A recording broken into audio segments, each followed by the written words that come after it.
Great. How about you? Good, man. It was a pretty chill day. Um, been trying to diagnose this problem on this 900F that I've had forever. I went through the carbs and everything, and like it's got like this crazy sputtering at like 6,000 RPM, and it doesn't seem to want to take the throttle. And I mean, the carbs are all stock. I went through them the best that I can, and what I discovered today, which I don't understand why I didn't see it before, but the air filter is like a K&N Okay.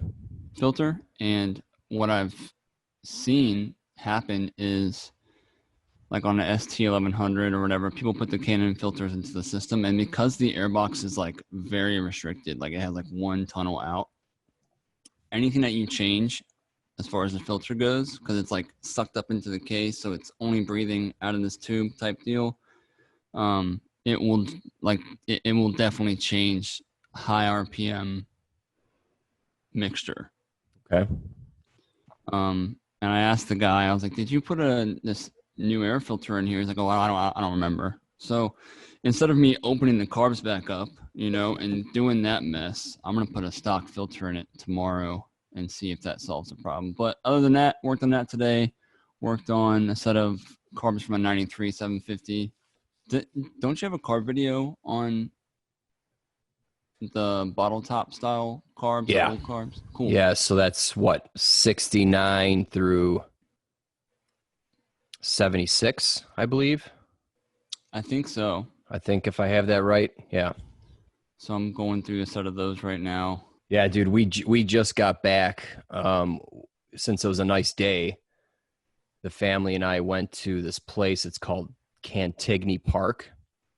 It's Okay. like 500 acres. It's a golf course, a park, a garden, really nice Ooh. garden, and then like a museum. And it has like 20 tanks from like the first tank all the way to like Desert Storm tanks just Oh, wow. on the lawn, dude. And you can climb all over them. And they got little plaques and you can read all about them. And it's just freaking interesting. That is tight.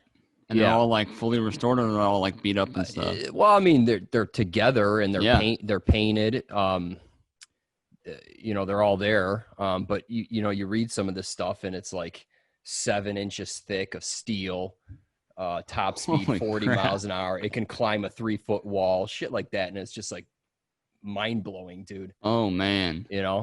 That is tight. That is tight. And the guns, dude, you could put your fist in some of these guns, dude. It's like, oh my God, man. Can you imagine?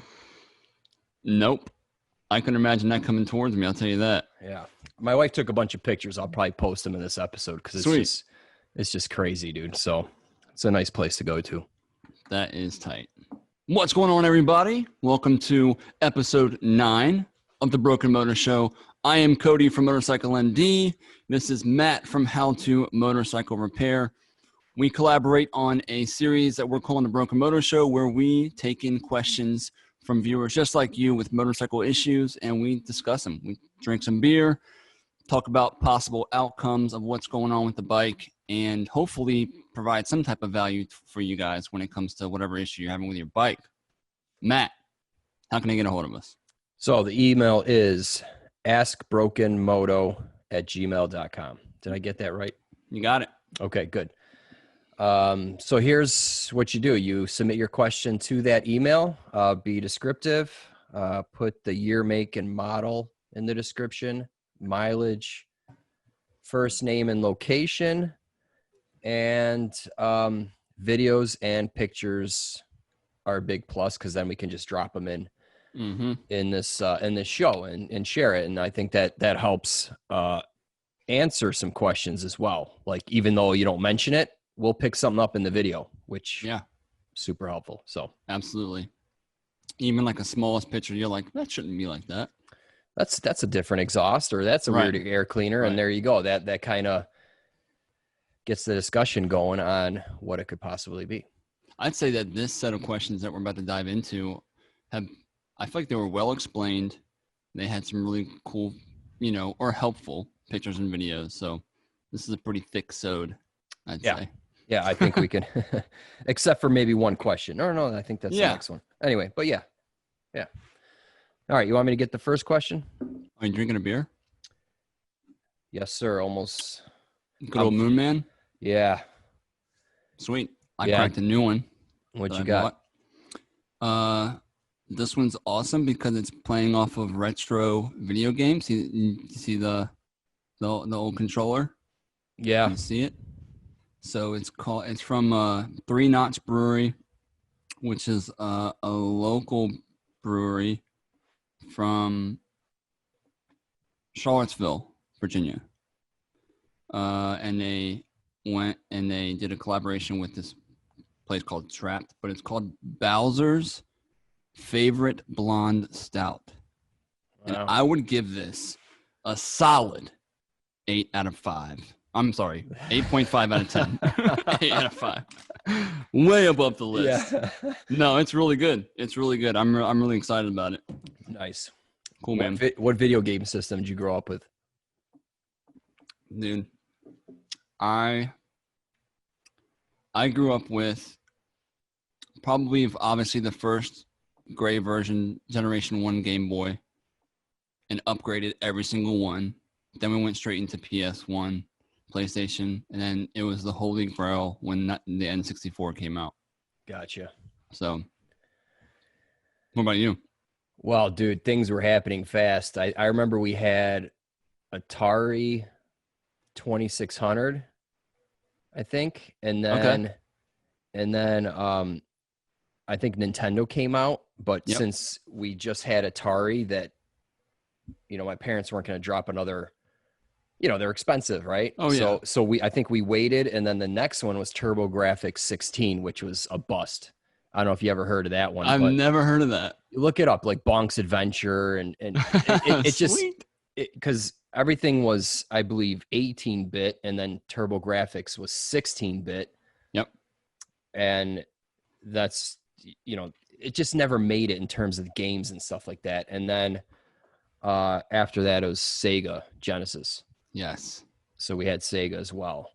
And then I kind of outgrew video games, and then even to this day.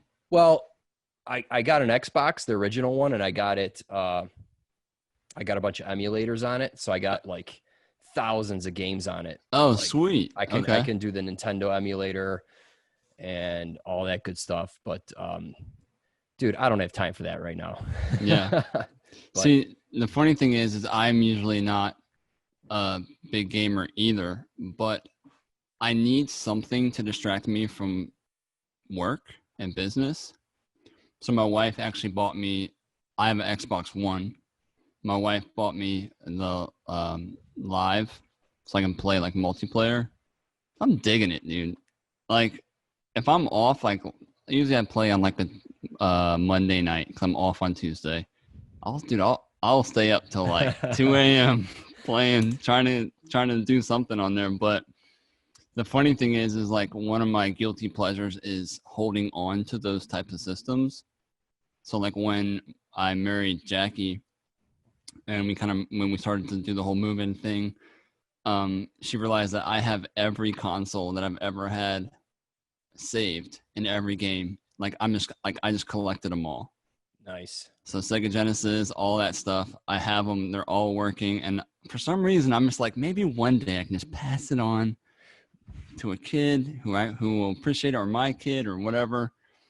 I don't know. It's like a guilty pleasure of mine. She's like, we gotta throw them out. I'm like, we're not freaking throwing them out. Like, don't get rid of them. Some of that stuff is worth money, man. It is, dude. It is. I have a buddy who has a lot of free time and he collects all sorts of stuff, dude.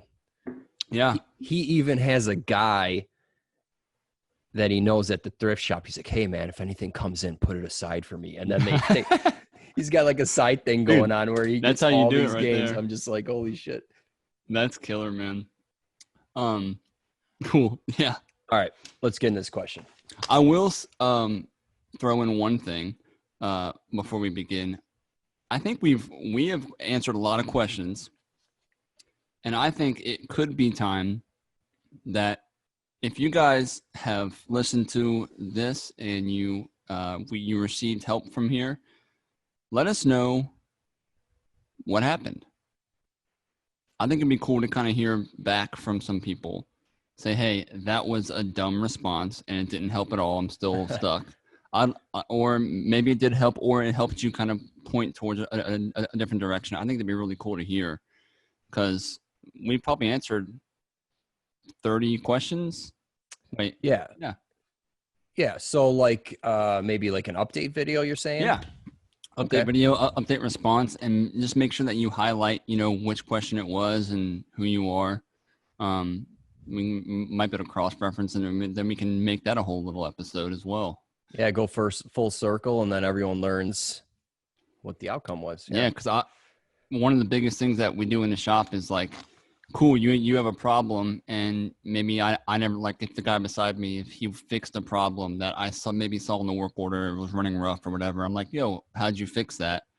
Because it's just cool information just to hear, oh yeah, it was this. You're like, holy crap, I've never seen that before, So having that information feedback from you guys is pretty cool as well. Yeah, that's a good idea for sure. Sweet, man. Well, let's fire up question number 1. All right. Hey guys, Adeline. Yeah, like that. From Italy. Great idea and project. Very cool to see you doing this collaboration. I have a DRZ 400S from 2001, 14,000 kilometers. He did 2 long trips on it, 5,000 kilometers each. Wow, that's a. I don't even know what that is in miles, but that seems like a long, Siri trip. doesn't know either, so I'm not even going to try. After the second trip, it sat for 8 months. I decided to do an oil change, replace stator and rectifier with aftermarket ones, in theory, better than stock. On hot days, it would overcharge the battery, is my guess. Changed the fuel and battery and decided to crank it to see if it would start. It didn't. Choke on or off. It backfired while cranking. So I took the carb off and tried to spray starting fluid directly into the intake to see if at least it would fire, and it didn't.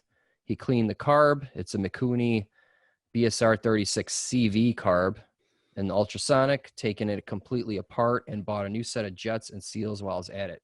Put it back together and still won't run, but I'll fire for maybe 10 seconds at a very low RPM, judging by the sound. No difference, choke on or off. Checked valve clearance, it was in spec. Changed spark plug, checked for spark, checked the coil. Compression test, so 110 PSI throttle closed, 125 PSI throttle open. Spec is 135 in the manual. He'll attach some sound files for you guys for us to hear. It'd be cool to hear our opinions on this situation. Okay, so we'll roll those sound clips. Did you get a chance to listen to those? I did. Okay, so we'll roll that clip right now.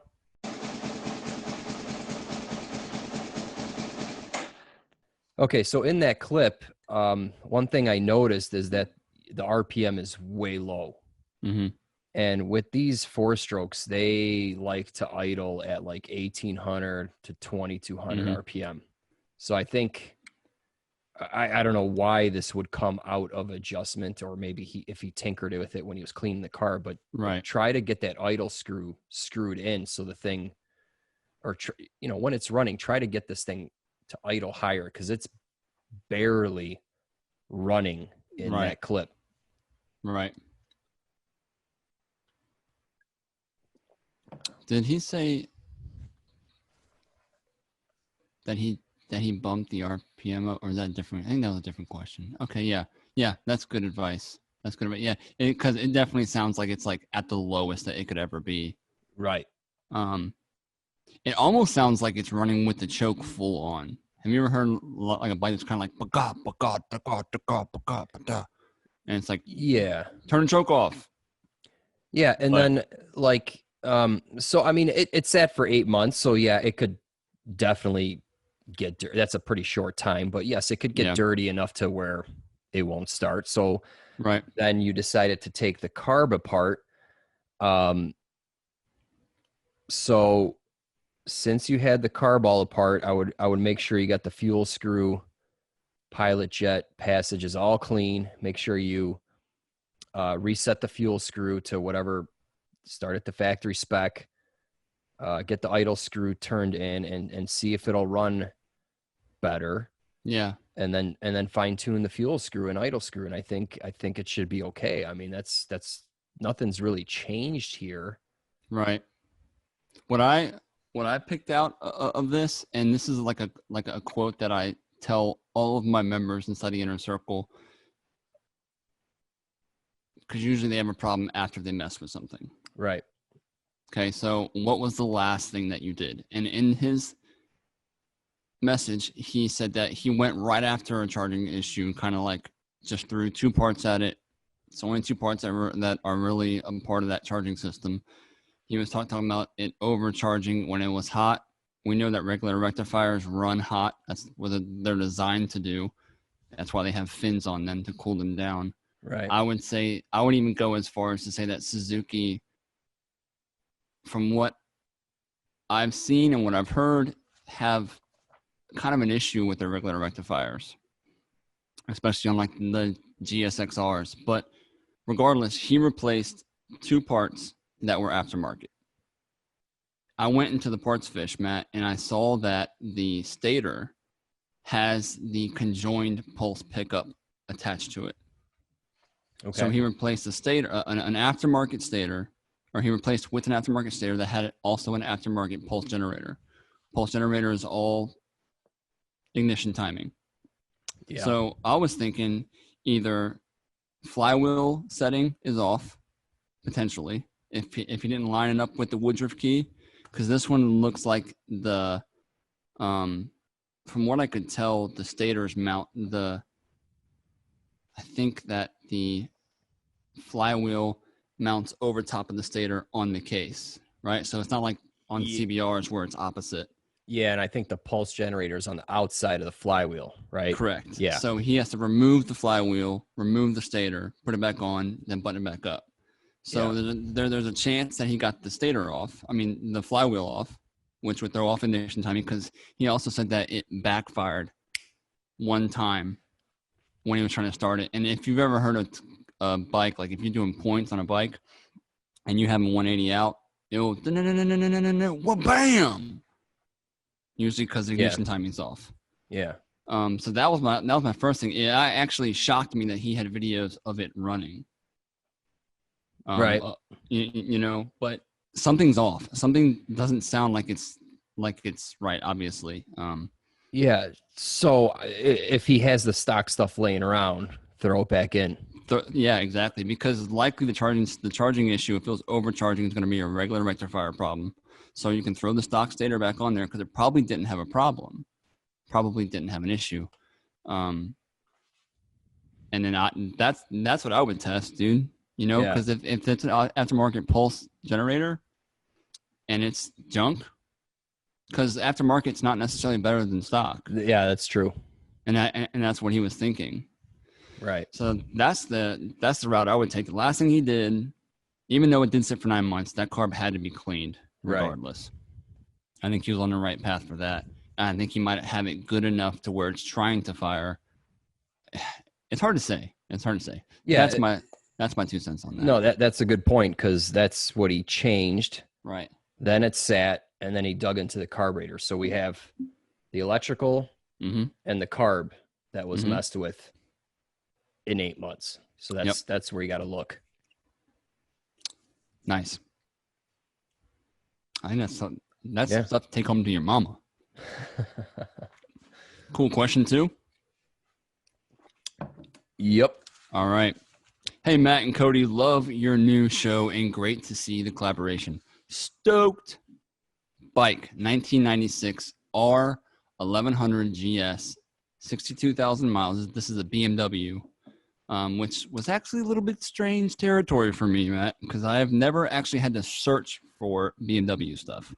But I had to do a little bit of learning on this bike because I've touched like a R7. I think that's what they're called. The old 70s R, I don't know, who knows. But I don't know anything about BMW, so this was a fun one. 62,000 miles stock aside from removal of the charcoal canister.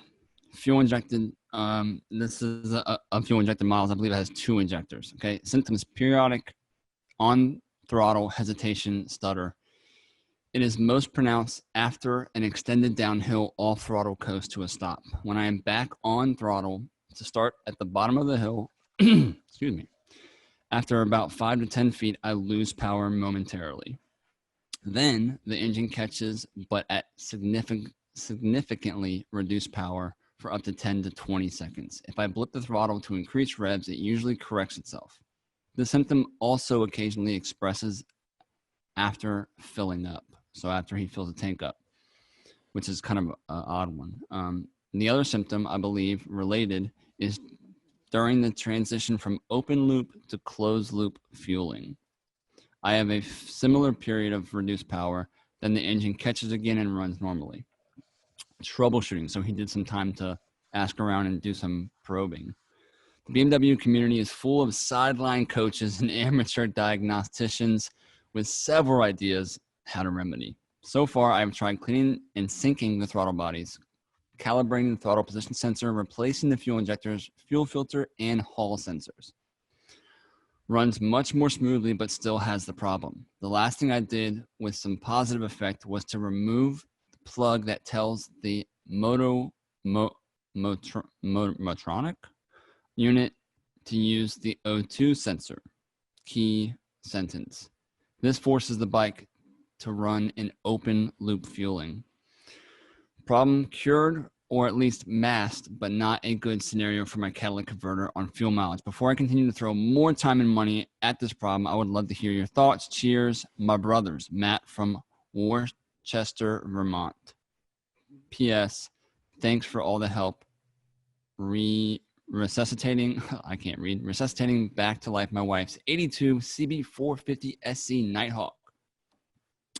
So, Matt, how familiar are you with open loop and closed loop fuel injection systems? So, I mean, I understand the basic knowledge of it, but I don't know anything about BMWs. And neither. And I really don't get into a whole lot of fuel injection stuff at all. It's very tricky. Here and there, but I mean, you need more sophisticated diagnostic stuff. And I don't work at a dealer, so I don't have access to that stuff. So that's why I kind of stay away from it. Spoiler alert, even though they have high-end quality testing equipment, doesn't help but so much. A lot of times you're running into problems. What we face is where it's like, if all else fails, replace this. Like, that's always what it comes down to. Yeah. If this is fine, replace this. You replace it, it doesn't fix the problem. Right. Sometimes. And you keep going, right? You keep going, man. But so to learn the viewers of this video, it appears, I haven't dealt with the BMW ever, neither has Matt, so we're kind of shooting from the hip, but the open loop closed loop system in layman's terms is they provide, which I don't know if this is like a switchable option on that bike, or if it's doing it automatically, or if it's like, like up on a handlebar, you can like switch it to this, which would be weird to me, but I guess it's almost like turning off traction control for your fuel injection system. So, I mean, like on Harleys, I did some DynoJet fueling computers and exhaust, and what they do is they take the O2 sensor wiring, which I believe is 2 wires, and what they do is they plug in a resistor. Okay. So that resistor gives the computer a signal saying that, hey, the O2 sensor has failed one way or another, and then it goes into open loop fueling. Gotcha. And the best way to describe open loop fueling is, the way that I've been able to memorize it is, open loop means that the fuel injection system is open to any input you want to give it. Okay, so it's not tamed by any sensors. Closed loop is like, I no longer want your input. I'm going to take my own input, either from a metering device like an O2 sensor or something like that. Yeah. So closed loop, it goes full circle. So let's say the engine's running. Yep. You get some data from the O2 and the exhaust, and then it'll feed it back to the system and make corrections. And it just continues, so you get the targeted air fuel ratio that the computer is commanding. Right. So if I were to guess on this question, the only time he saw results is when he messed with the O2 sensor, which would be the metering device for the closed loop. Okay. So he said that he removed the plug that tells the motronic, whatever unit, which I don't know what that is, but either that's a part of the system or if it's an aftermarket system. I don't know. Unit to use the O2 sensor. This forces the bike to run in open loop. So Right. he's ultimately bypassing the O2 sensor. Yeah. Cured, or at least masked. Yeah. And typically when a sensor fails and your system goes into open loop, the open loop is conservative.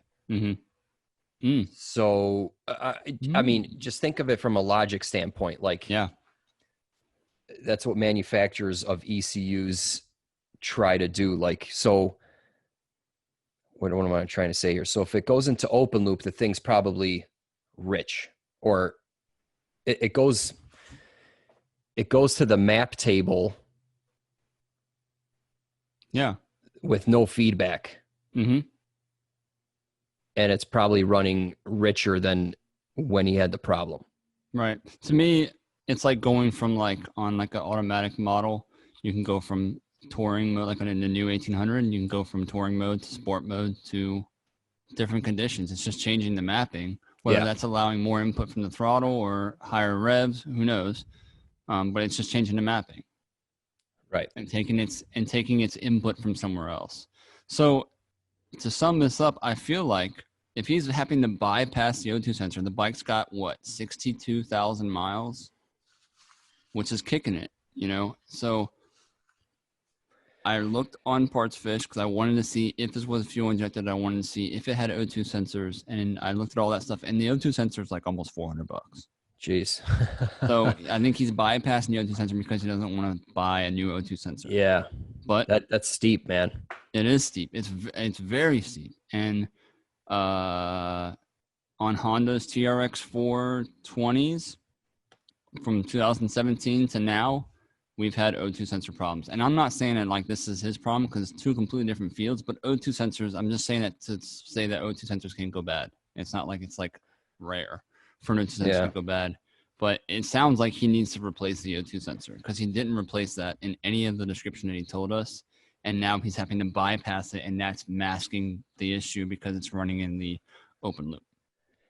Yeah, you know what would be interesting is to see how much an aftermarket fuel controller would be for this bike. Yeah. It'd probably be cheaper than $400. And probably. In that case, you disable the O2 sensors in some cases, and then you might get a better tune out of it. I mean, like a performance tune, if that's what he wants to do. I don't know. But right. Because then he might be able to like lean it out, and so he's not so concerned about the catalytic converter being ruined. Yeah. Or enriching it up, or whatever the controller can do. Yeah, but what I've learned are BMWs are not cheap. No matter which way you look at it, I mean, it's a premium bike, man. Absolutely. So absolutely. Premium parts, premium work, all that. But that doesn't mean O2 sensors can't go bad. Right. So that's what I like, just trying to muster up something to give this guy. I think that he's onto something. He's jumping over the problem. And I wonder if there's some kind of test procedure for that O2 sensor, or, I mean, is this thing throwing any codes or anything? I mean, it should do something, right? That would be awesome if there's a way to read out some codes. Yeah, that's also good advice. I feel like that would have been the easiest thing. I feel like he would have mentioned that first. I'm throwing a code 42.3. Yeah, it says it's the O2 sensor. Yeah, but I'm not familiar with this bike at all, so I don't know. Can't help there. Yeah, there's probably some type of resistance check for the O2. They can't do much after that. They can test power to it and power leaving it, if it's going to the ECU or not. That's really what the manual's going to say. Is there power feeding it when the key's on? Is there power leaving it when the bike's running? Back to the O2 sensor. Those are your signal inputs. Beyond that, it's probably going to be some crazy resistance check. And those are not always the silver bullet as far as go or no-go part. Yeah. Honda actually did away with a lot of the resistance checks on parts after like the 80s. Because they'll be like, yeah, on like the 80s bikes, on like an 81 404 or whatever, they'll be like, yeah, if the ECU resistance of the yellow and black wire to the blue wire is 4.7 ohms, if it's anything outside of that, it's bad. Then you replace the part, and it's like it doesn't fix the problem. So it's like, oh crap, the resistance reading can be varied, and they weren't prepared for that. Right. So resistance reading are kind of hit or miss. Another thing to note is that this O2 sensor is probably a narrow band, which is for cruise. So Okay. narrow band is just to read Stoich 14.7 to 1 or whatever. Okay. Not a wide band, which can go Interesting. All right. the whole thing, the whole spectrum. So he's having an issue at what, cruise or acceleration. So he's probably right at, at a cruise condition at Stoich, and he's trying to lean onto it. So he's probably switching on and off of that narrow band. Right. And he said it was like right, and he could sound like it's pretty consistent right after like a long D-cell, which D-cell is known for unburnt fuel type situations because you're slowing it down, the motor's still kicking, but you're not giving it throttle, so it's kind of unburnt fuel situation where bikes start backfiring, all that crap. So he could be riching it up like crazy, and all of a sudden he goes to throttle up, and something's like gagging or something. Who knows? Yeah. Or it's the O2 is fouled and he needs to spend that $400. Damn. That's a killer. That's big money, man. I'm sorry you got to buy that part. Yeah. Cool. All right. Before we get into the next question, let's thank Justo. He bought us a couple beers, so thank you for that, man. Thanks, man. Much appreciated. I'm gonna refill my cup with your beer. Fantastic. We really appreciate that, guys. We have a beer fund. It's a way to, help support us. We do take a lot of time to dive into your questions. We do research. We talk. We set up for an hour or two and try to muster through these questions and time schedules and do all this stuff. We're actually on 2 different time zones, if you guys didn't know that. So it's a lot of work, and we really appreciate just that small amount of support that you give by just buying us a beer on the link that we have for you guys. Yeah, and we'll drop that in the video description below. Yeah. So thanks, Justo. Thanks, brother. Cool. Question 3, is this you? Yeah. All right. Sweet. Cody and Matt. Aloha from Maui, Hawaii. Dude. Nice. I've never been to Hawaii. Me neither. I'd love to go, man. Oh, man. What a simple life, dude, to live in Hawaii. How much do motorcycles or cool cars cost in Hawaii? Probably double or triple, right? Oh, I'm sure. It's just ridiculous, I'm sure. All right. My name is Chris, and I got a 79 Honda CB750K that I'm struggling with getting running properly right now. I've been a longtime subscriber, fan of Cody's channel with all his knowledge, and just recently discovered Matt's channel as well. I've been searching YouTube for some tips and answers to my numerous troubleshooting adventures lately. Glad you combined forces here and been watching the last few episodes. All right, so he's got a Cliff Notes version of his issue and a long version. Let's go through the short one first, and then there's some good stuff in the long version too. So for sure. Hold on 1 second here. There were some videos here too, so that's good. Yep. Had carburetors professionally rebuilt and cleaned. They seemed to be working great once I got them back installed properly. Shortly after, I had a 0-mile-an-hour tip over, or biff. Everyone's biffing bikes, even me. The biff. And hey man, at 0 miles an hour, that's the best thing. You survive that one. So least amount of damage. Hopefully. Yeah. And thought only caused a couple scratches and hurt my pride. I get it, dude. Worked fine for a good 50 plus miles after that, but then developed some starting, idling issues. Cylinders, exhaust pipes for 3 and 4 aren't getting hot. No power above 3,000 RPMs. And I believe it's fuel not getting to the float. Carburetors 3 and 4. So my question comes down to what might be causing fuel to not be delivered to those float bowls. Is it caused by the tip over or coincidence or something else? Okay, so we have some videos to share. He has it running, and then he also is messing with the drain screws on the float bowls. So, some models have screws. When you crack those open, fuel will come right out. Okay, and then he demonstrates it pouring out of 1 and 2, and 3 and 4, nothing. So we'll roll those videos right now.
Okay, so 3 and 4 aren't getting fuel, so that's a huge issue, right?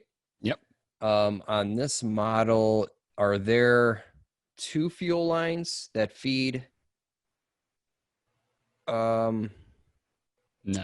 2 side, or is it one that goes across? I think I only saw 1 fuel line in his. Yeah, I'm pretty sure it's 1. It's 1 feeding like a T. Okay. And then that feeds down the rail. Okay, gotcha. All right, so I mean, I don't know what to say other than to pull the carbs off and see what's going on. I don't know where it is, but it's obviously between your fuel line, because it's 1 and 2 are getting fuel. Yep. And then, you got your T, something can be going on in there. Yeah. And then your floats, who knows? Yep. Maybe your float needles are sticky or something. Yeah. But that's where I would start. For sure. I mean, and it's not to discredit the people who have cleaned the carbs. I mean, you guys got to know that carburetors are very finicky. They're very finicky. And I mean, I've cleaned carburetors on 4-wheelers, on dirt bikes, and it runs great, not leaking anything. Customer takes it home, and just the drive home from it bouncing on the back of the truck the whole time causes something to go wrong with the float. I got it home, and now it's leaking gas all over the place. Or it's filled my airbox, and you're like, oh, crap, So it's if I was him, what I would do is I would put the bike up on the bench or on the ground, whatever, put on a center stand if it still has one, and just carefully remove that bowl on 3 and 4. I wouldn't pull the carbs. I would get a nice, small little Phillips head screwdriver. Just remove them very carefully and just literally watch what you're looking at as you bring it down. If that float is, just from the crash, it could jostle the float. It could be stuck. and that's your problem. I mean, he said that he thinks it's the problem. That is his problem. In the videos that he's running, it sounds like it's running on 2 cylinders. Yeah, sounds real rough. Yep, it's real obvious. I would just pull the float bowl down very slowly, check it, do the next one. I find it easier to go after the one that's behind it once you remove the first one. So just leave that one off, go after the second one, drop it down, just visually look, see if that float's functioning. Look at the float needle that's attached to it. You know? Yeah, good tip. I mean, that's his issue. I mean, he's not getting from the tip over, something happened inside the carbs. Whether that's a common thing, probably not, but it happened. So yeah, pull the bowl off. Yeah, and another thing I noticed, was it this bike?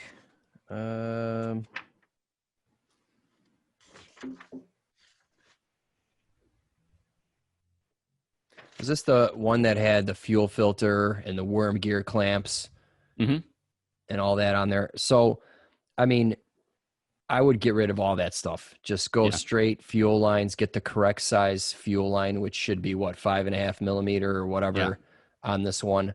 Do you run clamps if the fuel line is correct? Like the screw clamp? Not the worm gear clamps. Do you, I mean, or the little, just the little snap ring things? Yeah. I try to. Yeah. Yeah. I mean, but if the fuel line is sized correctly and you got a nice snug fit on there, I feel sometimes that's sufficient. Yeah, that's good. But the worm gear clamps, get rid of those. And the petcock has a filter in there. Now, I don't know the condition of your tank, if there's rust and if that filter's missing or whatever, but there's a filter in there that does a great job. Don't add another restriction of adding another filter. And I've seen those, maybe not that version, but some plastic filters fail where they crack and then you leak fuel and then it could be a fire hazard. So just get rid of all that stuff. Go with straight fuel lines. It cleans it up nicely. It'll make it look so much cleaner. You're absolutely right. I really don't like those worm gears. It makes it look like it was a fix at Pet Boys or something like that. I've had to run them before because a lot of times something comes up where it's just best to run that. But and you can clean it up with a brand new fuel line. Like Matt said, there's a fuel filter in the tank. If it's still there and your tank is really clean, it's not necessary. Yeah. But you got to get fuel to number 3 and 4. And then see what happens. You gotta. That's why 1 and 2 is not running. Yeah. Or 3 and 4. Sorry. Easy. Yeah. Was there anything else in his long? He was really just concerned about why 3 and 4 were cold, why the RPM is at this when it's idling until it dies out, because it's trying to run on 2 cylinders and it's not really going to be able to do that. He checked coils, he checked spark, he's got all that. He's got great compression across all 4 cylinders. He's done a lot of good work. He's done a lot of great investigation. The ultimatum of his entire thing is that he needs to get fuel to 3 and 4. Otherwise, him diving in anything else is worthless. Yeah, that absolutely. So, do you have any videos that'll help him out with these carbs? I don't have any videos on these style. I will soon. I'm working through a 900F carb, complete carb teardown, removal, install, full clean, and that's very similar to the dual overhead cam 750. So, one day it will come out. And it'll be glorious. Dude, I'm getting all my papers messed up here. I don't know what's going on. That's because all the questions exceed more than one paper. Well, I try to save paper and print on both sides, and then I'm flipping this and drinking beer, and I don't know what the hell's going on. All right, so we're on question 4. We read the long version. I'm kind of scrolling down through this. At the end of that, he pretty much just like details each video, so we'll show that. Yeah. All right, take number 4, buddy. Okay. Is Keating his name? Keating? I think that's his first name. And I misspelled it here because I just. Is it Kea? Yeah, it might be Kea, but I wrote it like that because that's what it sounds like. So I don't know. Sorry, I apologize. I just kind of copy and paste this and. No, you're good, dude. Keating, I think his first name is. Hi, I purchased a 2018 R3. This is a Yamaha R3. It's a 300 cc or 297, whatever cc sport bike. That's basically about 18 months old, and it's my first bike. The previous owner must have been a prick to his ex-wife was selling it after he failed to make payments. After they split on the bike, she bought him a 22% APR. Oh man, that's ridiculous. 22%. That shop's like lining up. Do dealers seriously charge that much? I've never heard of that, man. Oh, man. Unless you have terrible credit. Or it's on your credit card or something. Jesus Christ, man. Anyway, I'm a noob, but I'm still kicking myself as I never imagined a 2018 that was bought new in 2019 could have no oil in it. I'm also confused as to why there's no oil pressure light going off. But after taking a few short rides, I looked up how to check the oil and was horrified to find this. Somehow the motor was still running. So I will drain whatever is left, which appears to be near nothing, and send it off for analysis, and then do another couple of very short interval changes immediately. Any suggestions? Anything I can do to minimize the effects of what damage has been done and prevent further damage aside from what should be obvious? What oil would you recommend I use in New Orleans? Wait, what? What would you recommend I use in New Orleans for an R3 for street use? Thank you. So I don't know. Should I ditch this bike ASAP? Luckily, it's never gotten above about 40 miles per hour and has maybe a total of 40 to 60 minute rides time since I bought it, but God knows what they did to it before that. FML. I can't catch a break. I was just hit in my dad's car, which is not funny, after someone ran a light and then fled the scene. It's all going bad. I'll include the manual suggestions for oil, but I guess it's kind of a moot point. I'm laughing with you because I was actually hit on Memorial Day from a hit and run on my 1972 or 1971 CL CB450. So not cool to be hit and run. Also, the mileage is 6,600. Wife claims that the ex-husband changed the oil himself, but she also said the exhaust was stock. I told her it clearly wasn't, and she's just asked my ex, and she said I'd asked my ex, and he said it's definitely stock. It's an MGP growler. I guess it's the type of exhaust. Now she says they aren't on speaking terms, so literally very hard to get any accurate information regardless. Oh. The exhaust is not connected properly either, so aside from it sounding like shit, it's too loud for an R3. I didn't think there were any mechanical issues, and even shifts fine, yet there's basically no oil in it. This guy's story, man. Last time I started it up, it literally had little spittles of oil appearing on the silver plate behind the glass. So it's like the window where you check the oil level out. Yeah. So yeah, I don't know. Last question.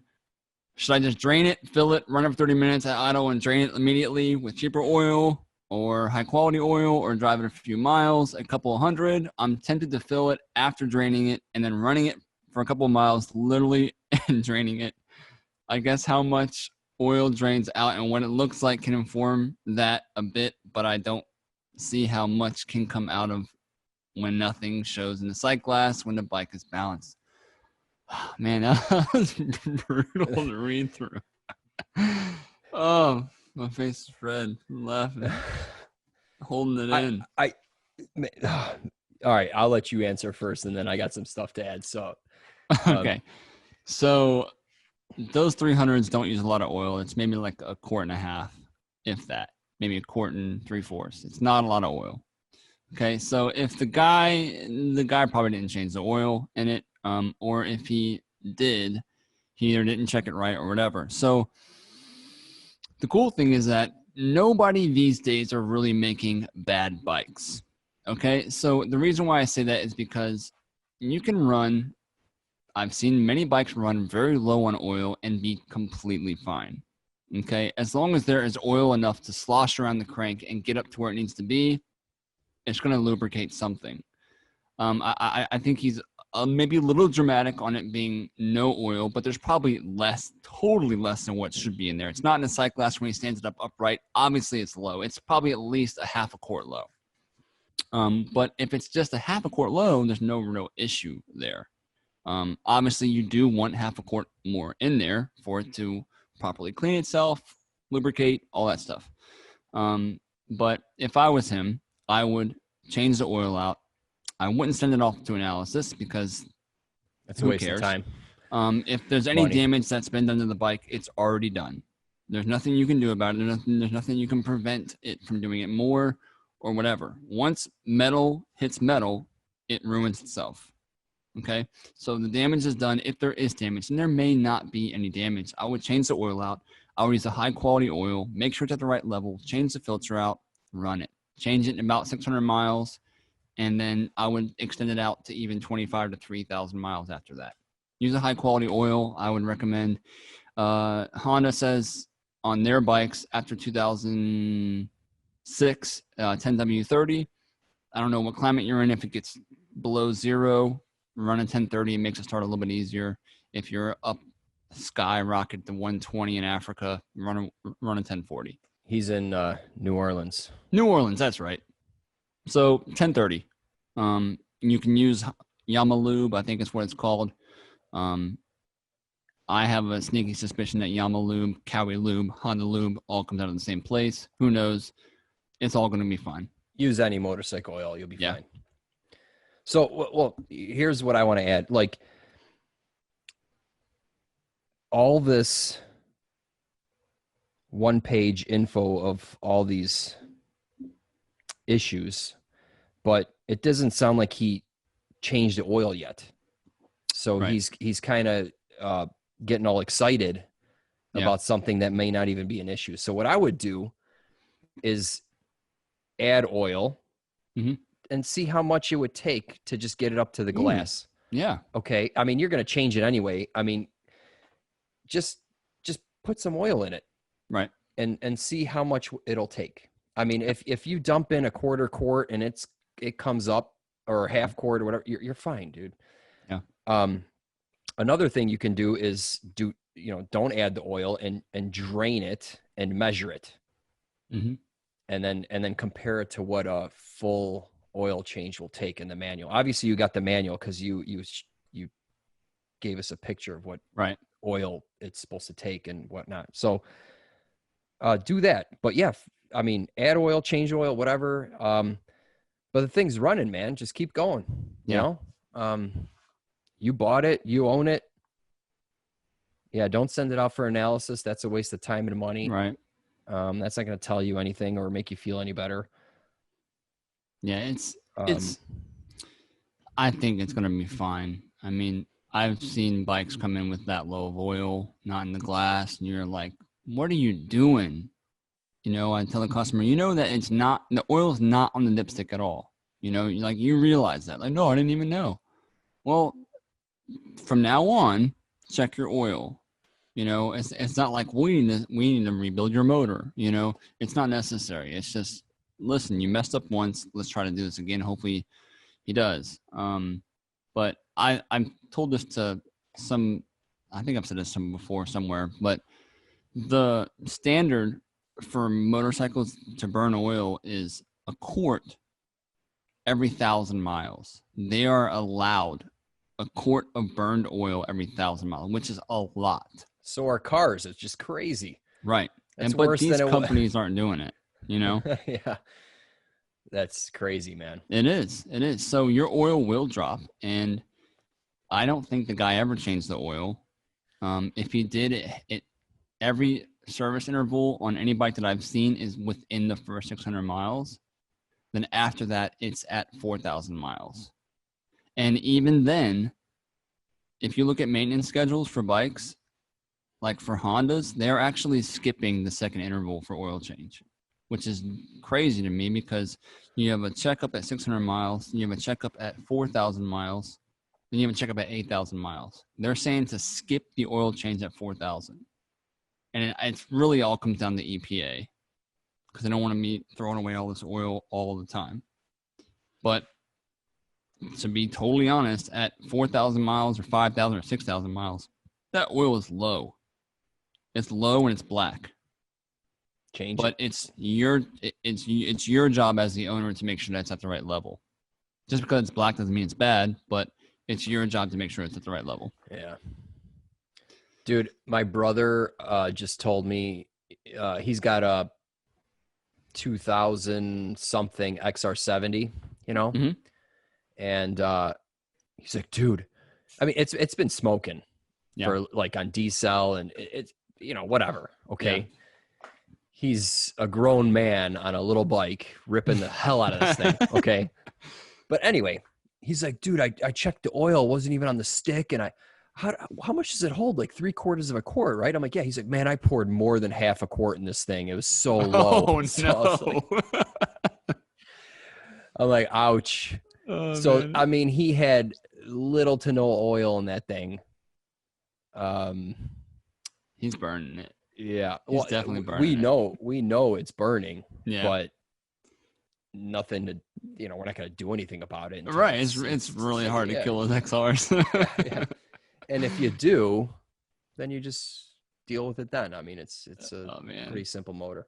Oh, dude, the picture that I sent you of that piston? That low thing oil, had, man. That thing had no oil. No oil. So when you removed the oil plug, how much came out? I haven't yet because it came in and it was like, won't run, smoking excessively. And I checked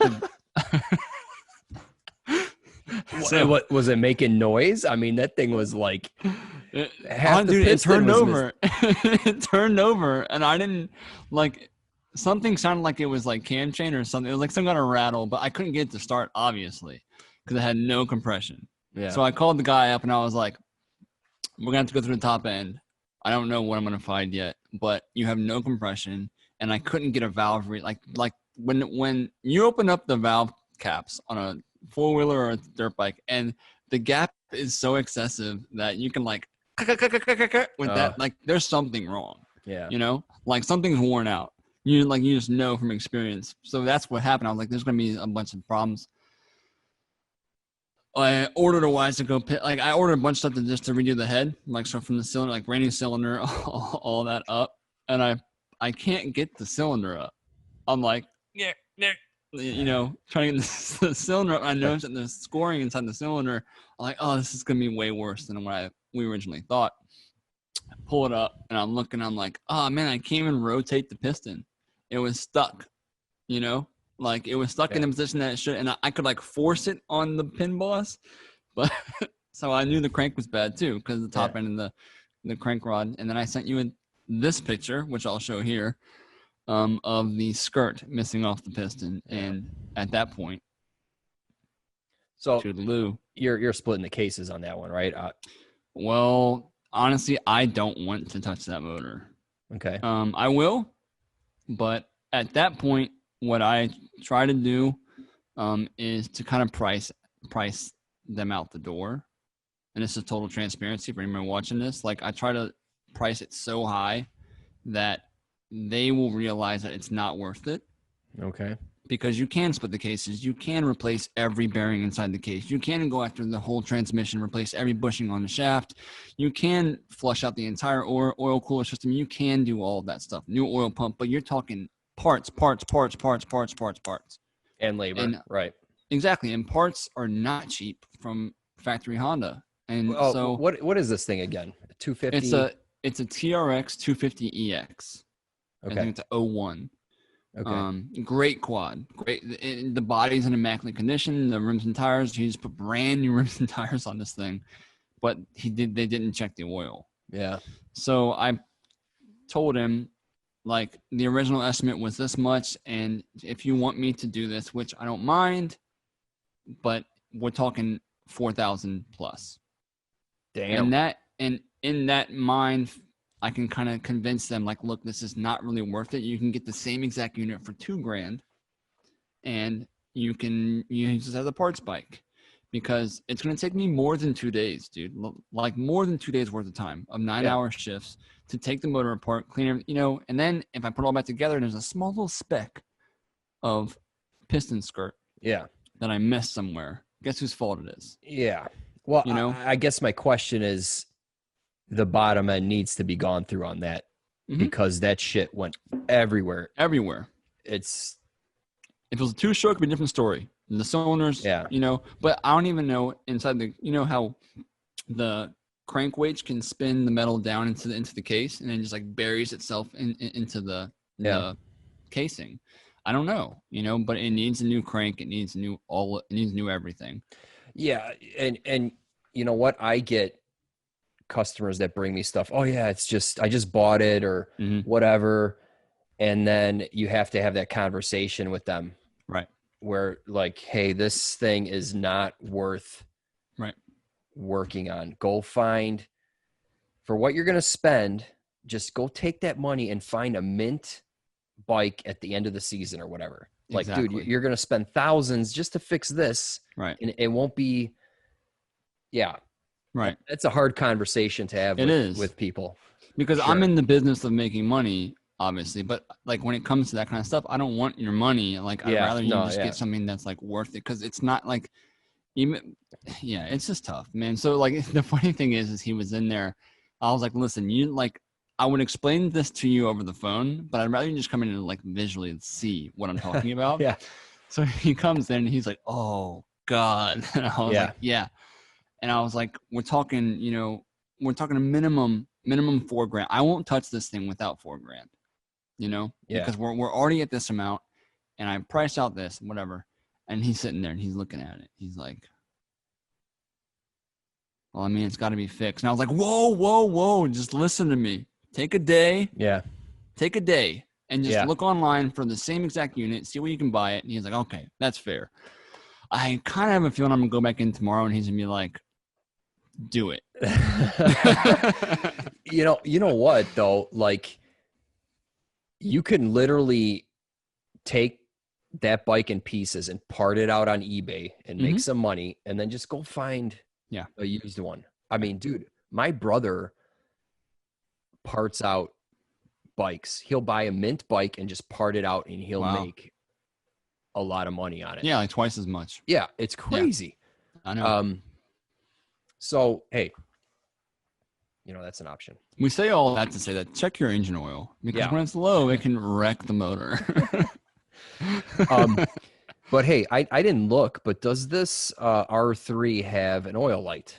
It should, right? I would imagine so, and I don't know if it's a oil pressure light or if it's a oil temperature light, because I don't. It's more than likely liquid cooled. Yeah. And just because it has an oil light does not mean that it has it's like an oil pressure thing. It could just be either an oil level thing. And I'll tell you right now, if your oil light is coming on, it's a level type situation, and the oil light comes on, your motor is done. By that time, the time that the light comes on, you have reached a point where wear has been done. Your bike is so low that a sensor picked it up. And you have a major issue. So I don't know if it has an oil light or what type it is. It could be temperature. It could be whatever. It could be pressure. I'm not sure where the switch is or whatever. But if it hasn't come on yet, then that's good news for that guy.